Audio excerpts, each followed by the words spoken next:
D'abord, il faut remercier Industrie Magazine pour son existence, déjà parce qu'on a une perspective marocaine sur l'industrie marocaine, ce qu'on n'avait pas avant. Avant, on avait des magazines francophones, que je ne vais pas citer, qui faisaient l'opinion au Maroc. Vous savez, c'est ce syndrome LCI. Les patrons marocains regardent LCI, puis après ils dépriment, ils arrivent. Ça n'a rien à voir. Donc c'est très important d'avoir une perspective marocaine sur l'industrie marocaine, premier point. Deuxième point, je voudrais rebondir sur ce que vous avez dit sur l'enquête que vous avez initiée. Je n'ai pas encore vu l'enquête elle-même. Moi, je vais commencer par une citation de Socrate, « Connais-toi toi-même ». C'est très important de faire ces enquêtes pour se connaître. C'est très important de parler de digitalisation et d'industrie 4.0 parce que c'est une révolution qui est basée sur la data. Qu'est-ce que c'est que la data sinon la connaissance de soi-même? Quand vous êtes un industriel, ça fait 30 ans que vous fabriquez des bonbons avec une machine. Vous n'avez jamais récolté d'informations pour savoir quelle était la température de telle partie de la machine à tel moment de la journée, quelle était la pression subie par tel boulon dans tel endroit de la machine, quelle était... Tout ça, ce sont le taux d'humidité. Il y a un certain nombre d'informations qu'il faut commencer à récolter avec des capteurs tout simples pour se connaître soi-même et pour pouvoir s'améliorer. Donc ça, c'est l'orientation générale de la digitalisation. Je vais commencer déjà mon propos en évacuant 2 ou 3 questions qui, à mon avis, polluent le débat sur l'industrie 4.0. La première question, elle est évidente, il faut qu'on se la pose tous ici. Est-ce qu'on n'est pas en train de faire un exercice? Est-ce qu'on n'est pas en train de mettre la charrue avant les bœufs? Pourquoi on va parler d'industrie 4.0 avant d'avoir une culture industrielle? Pourquoi est-ce qu'on va parler de digitalisation futuriste avant de devenir un pays émergent industriel premier second? Est-ce qu'on n'est pas en train juste de délirer? Ça, c'est la première question qu'il faut se poser. La deuxième question qu'il faut se poser, et c'est une question qui est soulevée souvent quand je vais à la rencontre des étudiants ou des industriels ou des investisseurs, c'est l'impact de la digitalisation sur les créations d'emplois. Vous connaissez ce débat. Il y a une forme d'anxiété généralisée sur, attention, on va tout robotiser, on va tout automatiser. Donc ça, c'est une deuxième question qu'il ne faut pas évacuer. On va la traiter rapidement, comme ça on passera au vrai problème du Maroc en termes de digital. La troisième question, et ça c'est plus un enjeu, c'est la montée en compétences et pour résumer le capital humain, les ressources humaines en matière de digital et en particulier d'industrie 4.0. Ça on peut en parler, on a déjà un problème de gestion de la qualité, etc. On a déjà des marges de progression sur des secteurs qui sont déjà traditionnels. C'est pas pour en plus rajouter la question de la digitalisation et d'avoir des vrais data scientists, des vrais ingénieurs, des gens formés, etc. Donc, je vais d'abord traiter ces 3 questions, et ensuite on passera au vrai problème. La première question sur la culture industrielle. Je crois qu'il se passe une chose quand vous avez un débat entre les experts, et que ce débat entre les experts qui n'est pas tranché, il descend au niveau médiatique sans filtre.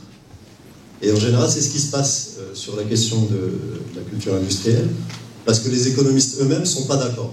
Ils sont en train de se battre pour savoir est-ce que les nouvelles technologies ont un biais en faveur des compétences ou pas. Quand je dis biais en faveur des compétences, est-ce que les nouvelles technologies de digitalisation, elles favorisent les gens diplômés, compétents, formés, etc. Ou est-ce qu'elles ont un impact symétrique sur tout le monde, formé, pas formé, etc.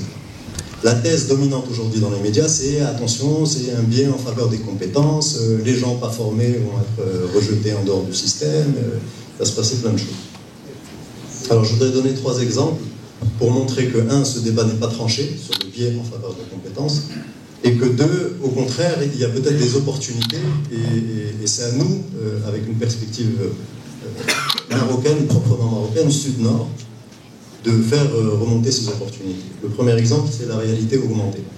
La réalité augmentée, vous savez que c'est le principe de prendre des lunettes connectées, vous mettez ces lunettes, et ces lunettes reconnaissent l'environnement dans lequel vous êtes, et elles plaquent sur votre champ visuel, elles plaquent une couche de data, une couche numérique par-dessus votre champ visuel. Donc par exemple là, si je portais des lunettes connectées, je verrai au-dessus de chacun de vous votre profil LinkedIn ou Facebook qui flotterait au-dessus de votre tête, par exemple.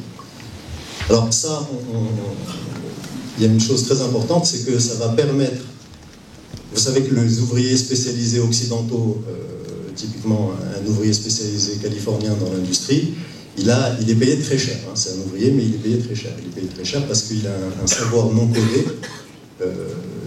Lui seul sait faire marcher les machines, lui seul connaît par cœur le manuel d'utilisation, il connaît la maintenance, il connaît... Et ça, ce sont des choses qu'il n'enseigne pas forcément, qu'on ne trouve pas dans les livres. Donc son patron est obligé de le payer sérieusement. Parce qu'il veut le garder, il veut garder ce savoir non codé sur son entreprise. Aujourd'hui, cette technologie de la réalité augmentée va faire sauter ce monopole de l'ouvrier spécialisé occidental. Aujourd'hui, vous allez pouvoir avoir, si on met les procédures et les manuels d'utilisation des machines sous forme d'iconographie réalité augmentée, le premier jour, vous prenez un ouvrier non spécialisé, non formé, marocain, vous le prenez, le premier jour, vous le jetez devant la machine, vous lui mettez les lunettes, il peut même ne pas savoir lire et écrire. Vous le mettez devant la machine avec les lunettes, et dans son champ visuel, il va voir défiler les instructions. Attention, tu lèves ce levier jusque-là, attention, cette jauge, il ne faut pas qu'elle dépasse 40, attention, tu appuies sur ce bouton, ensuite tu vas appeler un tel pour lui demander ce qu'il pense que... Et il a toutes les instructions qui défilent devant lui dans son champ visuel. Il peut même les avoir qui défilent de manière audio. Donc ce monopole qu'avait l'ouvrier spécialisé occidental sur la connaissance non codée, il va être cassé par ce type de technologie, à condition qu'au Maroc, on fasse nos devoirs. C'est-à-dire qu'on mette en place les mécanismes qui vont permettre de traduire les manuels de maintenance, les manuels de procédure, etc., qu'on les traduise sous forme de réalité augmentée. Donc ça, quand vous avez un débat dans la presse qui dit « Ah oui, les nouvelles technologies elles ont un biais en faveur des compétences », on ne voit pas ce type d'utilisation. Et c'est précis, il ne faut pas s'attendre que ce soit l'État de Californie qui fasse émerger cet usage. C'est un État comme le Maroc qui va faire émerger l'usage. Donc ça, le premier exemple. Deuxième exemple, l'intelligence artificielle. Vous savez que l'intelligence artificielle, c'est pas une révolution c'est pas un truc d'informaticien. L'intelligence artificielle, c'est un truc de mathématiciens. Ce sont des mathématiciens qui ont piraté l'informatique. Ce sont des mathématiciens qui ont automatisé l'automatisation. Donc, qu'est-ce que ça veut dire? Ça veut dire qu'un matheux arrive, il crée un modèle mathématique, et ensuite il vous dit où sont vos données, où sont vos datas. Vous lui donnez vos bases de données, de préférence les plus étendues possibles, et il fait tourner ses modèles sur la base de données, et à la fin, il arrive, vous dit, voilà, pour que telle machine, quand la température du boulon 40 dépasse 35 degrés, eh ben, il y a 80% de chances qu'elle ne tombe en panne dans les 48 heures. Par exemple, ça c'est pour la maintenance prédictive. Ou là, il vous donne des facteurs objectifs en vous disant, voilà les zones de confort où il faut être pour améliorer votre productivité, pour baisser les pannes, etc. Le problème, c'est que ce qu'on ne vous dit pas, c'est que ces bases de données, comme elles sont très attendues, une fois que vous allez les remettre à ce mathématicien pour qu'il vous fasse tourner vos données, vous ne pouvez pas lui remettre des bases de données non qualifiées juste comme ça, en vrac. Vous êtes obligé de qualifier ces bases de données, de mettre des étiquettes sur les données. Vous savez, sur Internet, quand vous remplissez un CAPTCHA, je ne sais pas si vous voyez de quoi je parle, quand on vous donne une image, on vous dit oui, cliquez sur les carreaux où il y a une image de voiture ou là où il y a une image de panneau de signalisation. Ben, c'est ce travail-là d'étiquetage des données que l'intelligence artificielle ne peut pas faire elle-même.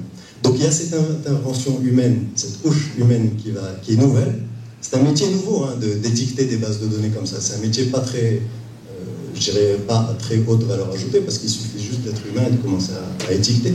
Mais ça, voilà un exemple de nouveau métier dont on parle jamais. On vous dit oui, l'IA va remplacer tout le monde, c'est foutu, et on ne vous parle pas des métiers qui vont être créés à côté. Ça, c'était le deuxième exemple. Le troisième exemple, je l'ai mentionné au début de mon intervention, c'est... On imagine que c'est quelque chose qui va profiter essentiellement aux pays développés, l'industrie 4.0. Et c'est vrai, on a des indicateurs aujourd'hui. Par exemple, les études McKinsey prédisent que 80% des achats de robots dans le monde d'ici à 2035 vont être réalisés par 5 pays. Allemagne, Corée du Sud, Japon, Chine, etc.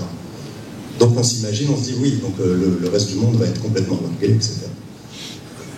Le problème, c'est qu'on ne voit toujours pas un autre biais médiatique, c'est de dire, aujourd'hui, pour passer à l'industrie 4.0, et ça je pense que la plupart ici le savent, mais il faut que vous soyez les évangélisateurs, que vous portiez cette parole en dehors de cette salle, c'est que vous n'êtes pas obligé d'investir dans des nouvelles machines. Vous pouvez récupérer vos vieilles machines qui ont 30 ans d'âge et investir 50 000 dirhams dans des capteurs thermiques, capteurs de pression, capteurs d'humidité, capteurs, etc. Et vous vous achetez juste les capteurs et vous le placez sur votre vieille machine. Très vieille machine, déjà amortie, etc. Donc vous n'êtes pas obligé de faire des très grands investissements. Une fois que vous avez placé ces capteurs, vous devenez socratique. Vous vous connaissez vous-même. Au bout de 6 mois, 1 an, vous avez une base de données et vous prenez la base de données et vous l'envoyez à une start-up marocaine ou un data scientist quelque part, un matheux. En général, il faut juste que ce soit un matheux. Il n'est pas obligé d'avoir appris un langage mathématique, il n'est pas obligé d'être programmateur, ni informaticien, ni rien du tout. Ça peut très bien être vous prenez n'importe quel polytechnicien qui s'est fait virer de sa salle de marché à Londres ou à New York, et vous le ramenez, bon, peut-être qu'il aura besoin d'une formation de 4 mois, ou même juste 4 mois d'entraînement tout seul dans une salle, bien motivé, et vous lui donnez la base de données, et vous lui dites, allez-y, on y va, allez, je veux gagner 30% sur une marge d'ici l'année prochaine, on fait le travail. Donc ça, c'était pour la première question sur les menaces sur les emplois et la culture industrielle. Vous savez qu'au Maroc, on a un avantage, alors je vais le dire autrement. Pourquoi les Allemands, les Japonais, etc. sont premiers sur la robotisation? J'ai dit tout à l'heure que 80% des robots d'ici 2035 seront achetés par ces pays-là. Quel est le point commun de ces pays? C'est le vieillissement de la population. C'est des gens qui ont un problème, ils veulent financer leur système de retraite, et donc, après, ils ont le choix qu'entre des réfugiés syriens qui vont intégrer le marché du travail, ou alors la robotisation, j'en ai parlé hier avec les Portugais. La robotisation, l'Union européenne est en train de penser à faire payer des cotisations sociales aux robots. Donc c'est pour montrer le problème de main-d'œuvre qu'ils ont. Au Maroc, on a l'inverse, on a une population jeune. On a une population jeune, et par exemple, il y a des indicateurs comme le taux d'engagement des Marocains sur les réseaux sociaux, YouTube, Facebook, Twitter, est très au-dessus, je crois que c'est 15 points au-dessus de la moyenne mondiale. Il faut bien comprendre ce que ça veut dire. Ça ne veut pas simplement dire que les Marocains perdent plus de temps sur les réseaux sociaux et qu'ils sont jeunes, ils ne savent pas ce qu'ils font. Pas du tout. Ça veut dire qu'ils sont beaucoup plus, ils sont digital native, c'est-à-dire qu'ils sont sur le digital, sur les outils digitaux toute la journée, au moins 2 heures par jour. Je vous rappelle que je crois que le taux, c'est 45% des Marocains dans le monde rural qui ont un smartphone. C'est énorme. Donc ce Marocain qui a un smartphone, qui a de la tchafilette, qui, nous, à Casa, on imagine, on se dit, bah, ce gars-là, il est complètement en dehors du système, il n'a rien à voir. Bah, ce gars-là, tout ce qu'il fait sur WhatsApp toute la journée, il est sur WhatsApp toute la journée. Quand il va arriver à l'usine et que vous allez lui dire, voilà, on a mis en place des outils digitaux et voilà la réalité augmentée, voilà, tu mets ces lunettes, tu suis ce truc-là, tu vas avoir des instructions et tout ça, il va être dans son élément. Ce qui n'est pas le cas de l'ouvrier allemand qui est à 67 ans parce que l'âge de la retraite est repoussé à 67 ans. Il a 67 ans, vous lui dites bonjour, aujourd'hui on va mettre des lunettes connectées. Ça ne va pas fonctionner. Donc ça c'était le troisième point. Sur les ressources humaines, on part avec un avantage. C'est la population qui est digital native massivement. 2, l'idée qu'on a cette profondeur stratégique qui est l'Afrique de l'Ouest. Et là, c'est le même principe quand vous dites oui, Casablanca doit devenir une capitale du shopping pour les Africains de l'Ouest, parce qu'ils n'ont pas de visa pour aller à Paris, donc ils vont venir à Casa sans visa, ils vont faire le shopping à Casa. C'est la même idée. C'est-à-dire, au lieu d'aller travailler dans une entreprise IT aux États-Unis, au Canada, en France, ils pourront venir au Maroc.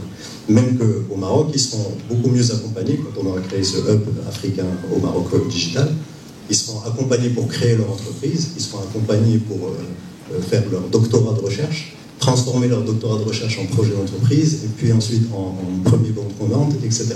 Donc on a un bassin, si vous voulez, d'emploi et de ressources et de capital humain, qu'il il faut pas le voir simplement au Maroc, il faut s'imaginer que c'est dans toute l'Afrique de l'Ouest. La deuxième chose, c'est que sur les ressources humaines, dans le monde du digital et de l'industrie 4.0, c'est plus votre diplôme ou votre expérience passée qui compte. Vous savez que vous connaissez l'exemple de l'école 42 à Paris. C'est que la sélection à l'entrée de l'école 42 se fait sur la motivation.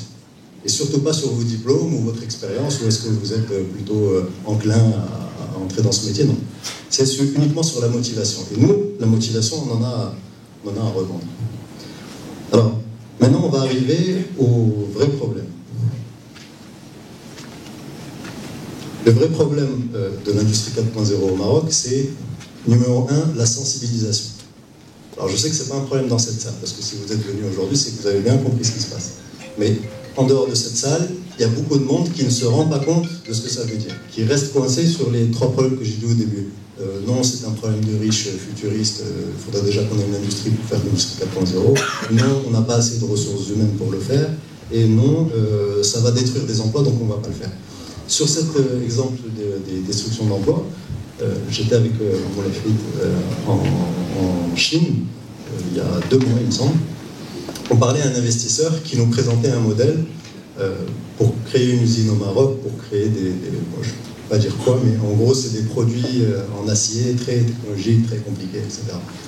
Et il veut en faire, il nous montre, il veut en faire 8 millions, je crois, au Maroc, 8 millions d'unités. Et il nous montre un exemple d'usine qu'il a déjà à Shenzhen, en Chine.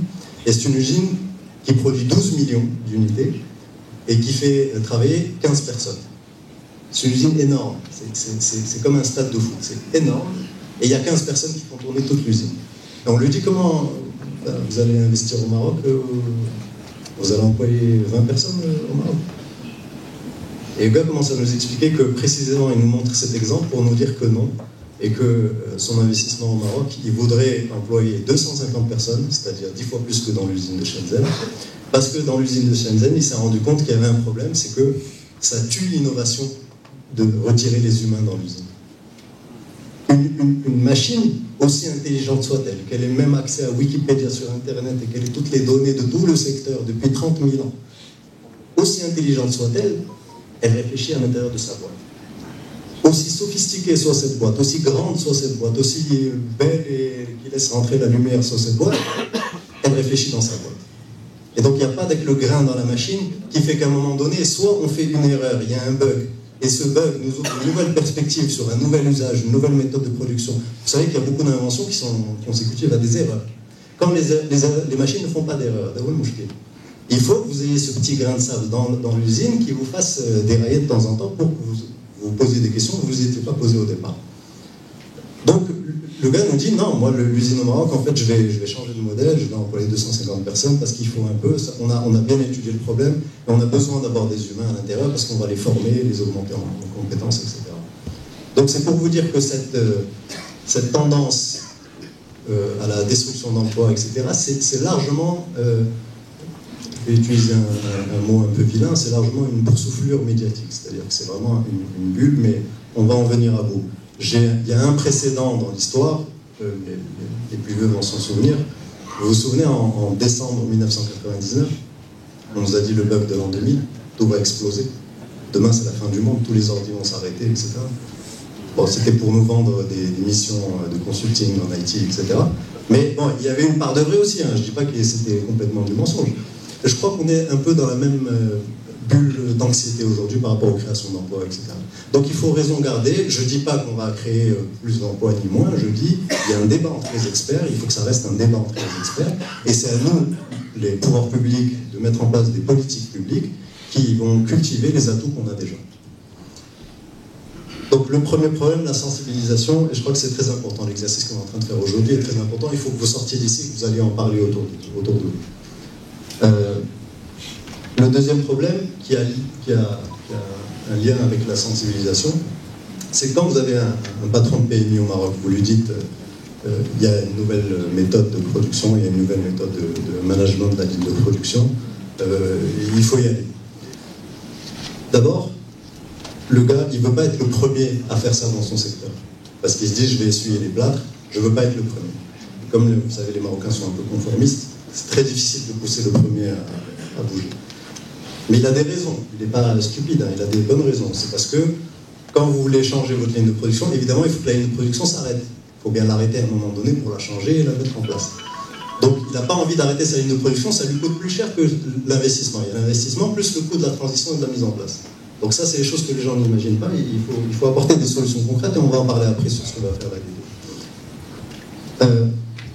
L'autre problème, l'autre vrai défi, donc j'ai dit 1, sensibilisation. 2, il y a des défis qui sont sérieux et qu'il va falloir commencer à adresser. Par exemple, l'impact de ces technologies sur les écosystèmes industriels au Maroc. Aujourd'hui, par exemple, dans l'automobile, vous avez des écosystèmes qui sont construits sur le modèle d'une tête d'écosystème qui a des fournisseurs de rang 1, rang 2, rang 3, et puis on aide tout le monde et on fait travailler tout le monde main dans la main. Mais le jour où vous avez la fabrication additive, c'est-à-dire la fabrication 3D, la tête d'écosystème, il n'a plus besoin forcément de fournisseurs. Le fournisseur qui lui fabriquait son rétroviseur, par exemple, il achetait le rétroviseur extérieur, il le mettait sur ben, il peut peut-être imprimer le rétroviseur dans son usine même. Donc ça change, si vous voulez, c'est un nouvel animal de la jungle, et ça change la chaîne alimentaire. C'est plus ceux qui vous fait les Et maintenant, vous avez le gros que vous fait tout le monde. Donc il est tout seul, c'est juste un lion dans la jungle, il est tout seul, il a sa machine à fabriquer, il est tout seul. Donc ça, il faut que... Ça, c'est un vrai défi pour le Maroc. Il faut qu'on commence à intégrer ce facteur de l'industrie 4.0 et de la digitalisation dans les relations entre les fournisseurs de rang 1, rang 2, rang 3, et ça, c'est un vrai défi. Vous savez qu'au Maroc, on a, avec Thales, la première usine d'impression 3D de Thales au monde. Donc on a déjà commencé, c'est intéressant d'avoir ce cas d'étude-là pour comprendre quels sont les usages et comment se modifient les relations entre les différentes entreprises et les fournisseurs. Donc ça, c'est un vrai sujet sur lequel on travaille déjà, notamment dans le cadre de... Vous savez, vous avez deux défis parallèles. Vous avez ce problème de l'impression 3D et vous avez le véhicule électrique dans l'automobile. Vous savez que dans un véhicule électrique, il y a beaucoup moins, moitié moins, je crois, de pièces que dans un véhicule traditionnel à l'essence. Donc du coup, si vous avez moins de pièces, ben, vous avez moins de fournisseurs. Donc c'est des écosystèmes peut-être plus fins, différents, peut-être plus horizontaux, etc. Donc ça, il y a une réflexion qui est en cours et on va adresser ce problème. Ça, c'est les vrais problèmes de l'industrie 4.0. C'est pas ça va détruire des emplois ou ça coûte trop cher. Troisième problème. Ce matin, Moulay Hafid au ministère à Rabat reçoit la joint venture entre l'OCP et IBM. Vous avez entendu parler de ce projet. L'OCP monte une joint venture avec IBM pour la digitalisation de tous les process de l'OCP, les process industriels. Ça c'est important, ça c'est un résultat important. Il prévoit de faire un chiffre d'affaires de 500 millions de dirhams à l'horizon 2020.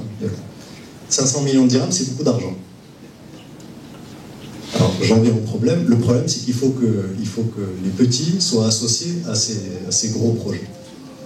Comment est-ce qu'on fait pour mettre en place une politique publique d'accompagnement des TPE, PME, start-up, etc., pour qu'elles aient leur part du gâteau de ces 500 millions de dirhams d'ici 2020 dans le cas de l'OCP, mais ça peut être dans d'autres cas. Je parle de Thales et de l'aéronautique, il y a beaucoup de secteurs dans lesquels ce problème se pose. C'est qu'on a des champions nationaux qui partent très loin et très vite, et qui, c'est pas leur problème de toutes les manières, mais il faut que nous, on mette en place les systèmes pour qu'il y ait des petits derrière qui fassent du ski nautique derrière, qui s'accrochent et qui prennent quelques vagues. C'est nécessaire. C'est nécessaire pourquoi? C'est nécessaire pour les petits parce que c'est pour les faire vivre, mais c'est nécessaire aussi pour les gros pour introduire de l'innovation. Vous savez, il n'y a rien de pire que d'avoir une équipe de 200 développeurs qui sont très bien payés et qui travaillent en vase clos. C'est terrible. Il faut toujours qu'il y ait, comme je disais, le grain de sable tout à l'heure, toujours qu'il y ait une petite start-up, une petite PME qui a une solution un peu innovante à laquelle personne n'a pensé.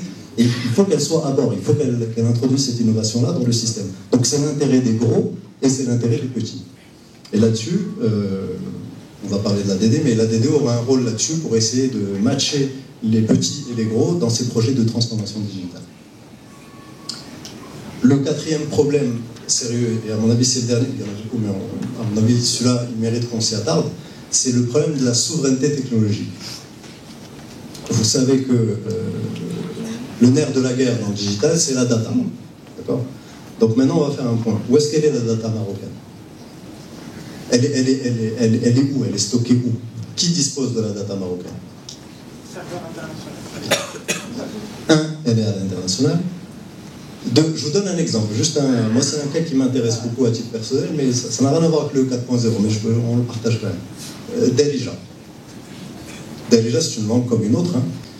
Quand on va arriver et dire, OK, alors maintenant il faut que l'IA elle parle Darija, parce que vous savez, ils vont vendre, IBM, Amazon, ils vont vendre des espèces de petits haut-parleurs que les ménages sont censés poser dans leur salon, et l'IA s'adresse à l'utilisateur de façon conversationnelle, dans sa langue natale. Elle lui parle, aujourd'hui, qu'est-ce que tu veux faire? Elle lui dit, aujourd'hui, c'est Ramadan, je veux faire un code parallèle, elle va me chercher une recette. Il va chercher une recette, il lui revient, il lui dit, est-ce que tu veux partager la recette avec tes amis sur Twitter? Il y a une conversation qui s'engage entre l'utilisateur et l'intelligence artificielle. Donc la langue est très importante.